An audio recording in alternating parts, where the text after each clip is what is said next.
And welcome to Full of Veil Army. Hi. Welcome all.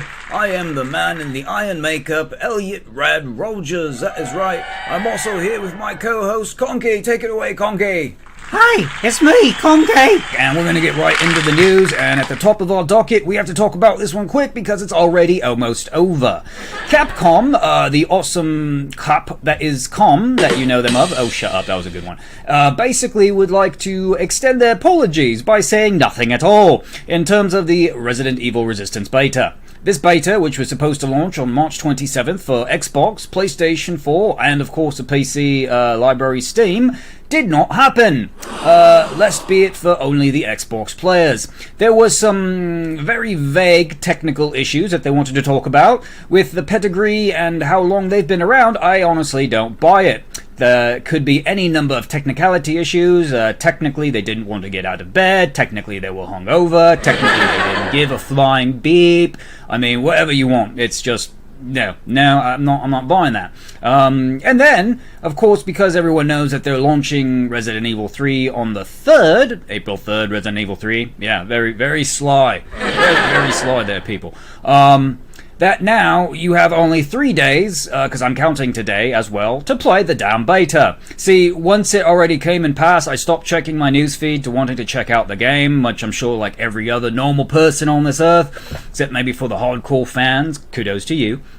So, that whole time for, you know, the hype and the, oh, look at this, it's new, it's shiny, is probably already gone.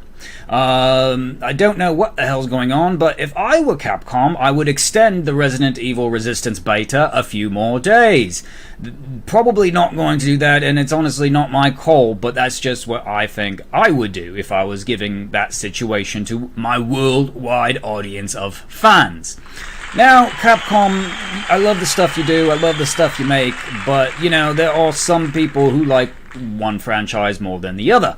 And Resident Evil has a grand following with really great progression as of late. I mean, the reboots, the remasters, whatever you want to call them, look spectacular. I myself was actually looking forward to the beta because I love the mastermind role. I want to be that one guy who kind of, you know, sticks it in and breaks it off to all the others, you know? Just kind of like I used to do when I was a young lad. Good old days. Anyway, we'll see what happens and how Capcom classically responds to this, if they respond at all. And then we're also going to check out Resident Evil. I thought I had more for this. No, the rest of it was just sit here and look pretty, because, you know, I'm pretty.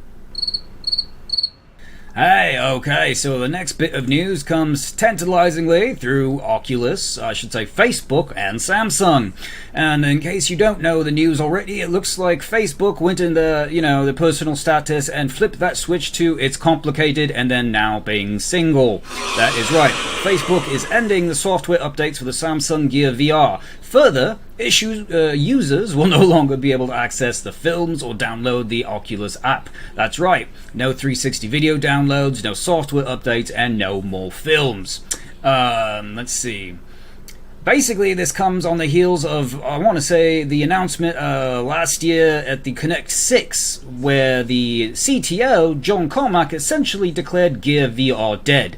Now, this might be in declining sales, maybe because there's more marketable, mass-produced actual VR headsets, possibly also right on the heels of the Quest, gaining popularity and momentum.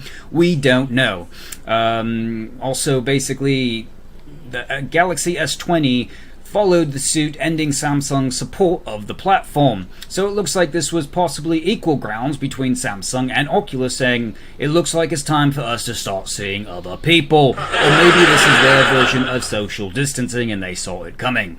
In December, the Oculus SDK dropped support for the Gear VR, and a lot of people speculated even before that the new Note, the Note 10, would not be supporting it. So you don't have, you actually, you know, if you saw the trends, you knew this because Google's competing Daydream smartphone is also essentially dead, with neither the new Pixel 3a or 4 supporting it, and sales for the headset itself ending. So it looks like this is, you know, possibly again more because of all the new VR headsets that are coming around, that are in development, and right on the heels of the new next-gen supposed headsets for 2020 and 2021. Looks like basically Facebook previously stopped production of the cables for the original Oculus Rift, leaving many owners with no repair option when it breaks. Oculus Go's social features were also dropped late last year. Facebook said in Quest supporters for years to come, but it looks like they may be on the way out. Also, because I don't know if we reported on it or if we just linked to it, there's also supposedly a new basically Oculus Quest headset. I want to call it Jedi. I think the name for it was Jedi. Maybe that was controls. I don't know. All I know, it was leaked, or possibly intentionally leaked, and it looks like the successor to the Quest is already on the way. We'll see if it drops out later this year or early next year. It's me, Conky. Hi everybody. So it's me, it's Conky, and I have a little bit of news to talk to you about. So for those of you who remember the year 2010, that was an awesome year for us PC players because we got Mountain Blade. That's right, it took a long time. 10 years ago. Can you believe that? Not to mention that, but it also took 6 years for Mountain Blade to get ported to console. Now that's what I would like to talk to you about. It seems that Bannerlord, that's Mountain Blade 2 for all you, is finally available on PC Early Access via Steam. That is right. But players hoping to check out Tale Worlds Entertainment Siege Action RPG on consoles are probably going to have to wait around for a bit. They've always made PC their main go-to, and they've never, and since the blog development updates in 2017, said that they were focusing on console. And it makes pretty good sense. To be honest, I don't even think it could be ran on current-gen consoles. I think this will be a next-gen console-only platform, or title, excuse us. Mountain Blade 2 Bannerlord is also a prequel to 2010's Mountain Blade Warband, set in the waning days of the Khaladic Empire. This is awesome! This game has been in development since 2012. Again, 10 years. During that time, they took us considerable amounts of time to export, or I should say, port this to console.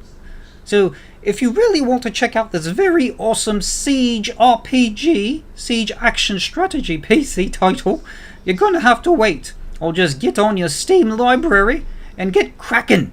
If you feel you might not be able to handle the specs, just play in lower resolution with downgraded graphics. It works. It sucks, but it works. Also, responding, I should say, relaying a direct tweet from March 30th. The developers said, from Mountain Blade, Twitter handle @MountainBlade, sorry, but we have been saying in dev blogs and interviews for years that consoles will come further down the road as PCs are a primary platform. I'm laughing only because I just recently got a really good PC. Wait. That's rude. Hey, it's me, it's Conky again. And I've got some awesome VR news, specifically PSVR news. It seems that both Gorn and this Walking Dead Saints and Sinners are very close to releasing on the PSVR. That's great, that's amazing, that's wonderful. So it seems that Gorn, the developers of Gorn, Free Thinking, are basically working through their certification. There's the second pass. They tried to fix some of the offset issues and setbacks from the first pass, which means why we probably didn't get it last year. Also, because everything and everyone is basically self-isolated during these times, it's taking a little bit longer. As the devs from Saints and Sinners said, basically this is going to miss its Q1 2020 release schedule for the PSVR, but will hopefully release very soon afterwards. This is great news, especially for the PlayStation fans, as their library continues to grow, and get some awesome exclusives along the way. By that, I mean Iron Man, which is right around the corner, and still initially set for May's launch. We'll see if that happens and stays true, because I have a pre-order for it. I would really like to get inside that mobile Gundam suit. Oh, wait, we won't get sued for that, will we? You know what I meant. Anyway, that's great. Let's look a little bit more into it. these are, again, two of the most anticipated PSVR ports on the horizon, and they seem very close indeed. Let's see. It looks like Skydance Interactive tweeted a message to assure that the team was adjusting for the best they can amidst the COVID-19 epidemic. But the team has also stressed that they're working their hardest to get Saints and Sinners out to you this spring, and that's great. And again, it seems like Gorn is a little closer, trying to fix Sony's certification, and basically Free Lives is currently developing, fixing and curtailing its feedback, and says that it is close. However, PSVR fans have a lot more to look forward to, as we did say Iron Man is right around the corner with still a scheduled release in May. And we'll see if that happens, because that's going to be 3 awesome titles almost back to back to back. That's awesome. That's great. That's grand. Hey, okay, so we've got some other stuff to talk to you about, and one of them hits very close to home and touches the tentacle wrapped around my blackened heart. For those of you old enough to remember Pong, we have a bit of surprise for you. Atari is working on a new Pong title called Pong RPG. Actually, that's my title. It's called PongQuest. Now, if you ever wondered what one of the paddles in Pong would be like if they were the hero of an adventure game, Atari has that answer for you. PongQuest is an RPG that stars a ping-pong battle who ventures through dungeons based on Atari classic IPs to save the world from a mysterious threat. We don't know if that threat is Atari itself, seeing how they've handled business over these last 12 years, but you never know.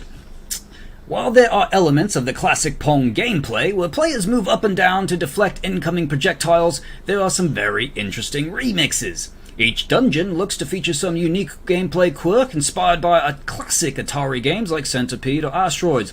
There will also be multiplayer mode where up to 3 players can play against each other using specialized Pong balls. That is right, you can finally play with your balls with your friend, and it won't seem weird.